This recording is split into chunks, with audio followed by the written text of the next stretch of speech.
हमीरपुर जनपद में बुंदेलखंड क्रांति दल हमीरपुर के नेतृत्वाधान में बुंदेलखंड के गौरव तारा पटकर जी के आह्वान पर बक्सवाहा जंगल को बचाने व संरक्षण के लिए 5 जून विश्व पर्यावरण दिवस के अवसर पर माननीय प्रधानमंत्री जी को बुंदेलखंड क्रांति दल के राष्ट्रीय महासचिव सत्येंद्र अग्रवाल के नेतृत्व में खून से खत लिखकर यह संदेश दिया गया कि माननीय प्रधानमंत्री जी की प्रकृति संरक्षण बहुत ही आवश्यक है। साथ ही प्रकृति जीवन है, सब संरक्षित पर्यावरण होगा तो निश्चित रूप से एक अच्छे जनजीवन का विस्तार होगा। वहीं पता चले कि बक्सवाहा के जंगल में जिस तरीके से सरकार काटने की तैयारी में उतनी ही जल्दी किसी भी रूप में इतने अधिक पेड़ पौधों को विस्तार नहीं किया जा सकता है। साथ ही पता चले कि बुंदेलखंड के कुछ बुंदेलियों ने बक्सवाहा जंगल को काटने से मना करने हेतु प्रधानमंत्री को खून से खत लिखा। देखते हैं इस रिपोर्ट में।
पर्यावरण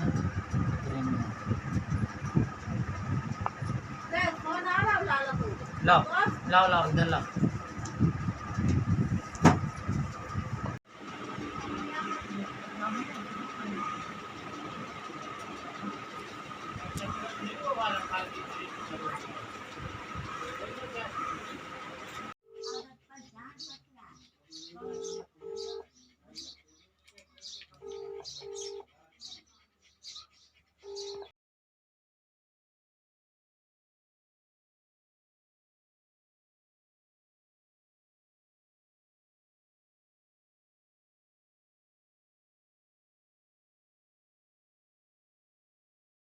आज आपने खून से खत लिखे हैं, क्या है पूरा मामला?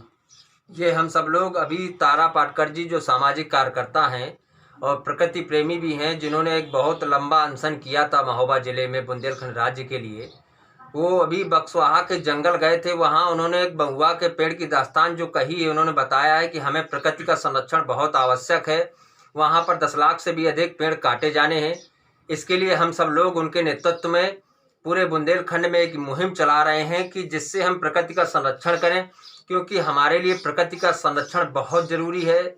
और अगर प्रकृति संरक्षित नहीं होगी तो जिस तरीके से पर्यावरण के लिए वैज्ञानिक भी पहले से चेतावनी देते आ रहे हैं कि जिसके दुष्परिणाम हमारे बीच में अभी हम देख भी रहे हैं, जो कोरोना महामारी है, इसमें हमें ऑक्सीजन मात्रा घट जाती है। और ऑक्सीजन या पर्यावरण को संरक्षित करने के लिए पेड़ों का बचना बहुत आवश्यक है। वहाँ बड़ी बड़ी मशीनों से पेड़ों को काटा जाना, एक बड़ा जंगल है, अगर जंगल हमारे बीच से चला जाएगा, हरियाली हमारे बीच से चली जाएगी, जिसका भारी नुकसान होने वाला है आने वाले समय में। इसके लिए हमें पहले से चेतना आवश्यक है। किसी भी हाल में जंगल को कटने नहीं दिया जाएगा, उसके लिए किसी भी कीमत को हमें चुकाना पड़े, हम उसके लिए आगे प्रधानमंत्री जी को, आज माननीय प्रधानमंत्री जी को खून से खत लिख रहे हैं और उनसे ये संदेश देने की कोशिश कर रहे हैं, उन्हें ये निवेदन करने जा रहे हैं कि इस बक्सहा के जंगल को छोड़ा जाए, संरक्षित किया जाए। क्योंकि वैसे भी जिस तरीके से कागजों में आप सब जानते हैं कि पेड़ों को लगाया जाता है, जिनका संरक्षण हो ही नहीं पाता है, सरकारी पैसा इतना बर्बाद जाता है, वहीं सरकार एक और इस जंगल को काटने जा रही है, जिसका हम लोग विरोध करते हैं और किसी भी हाल में जंगल को कटने नहीं दिया जाएगा।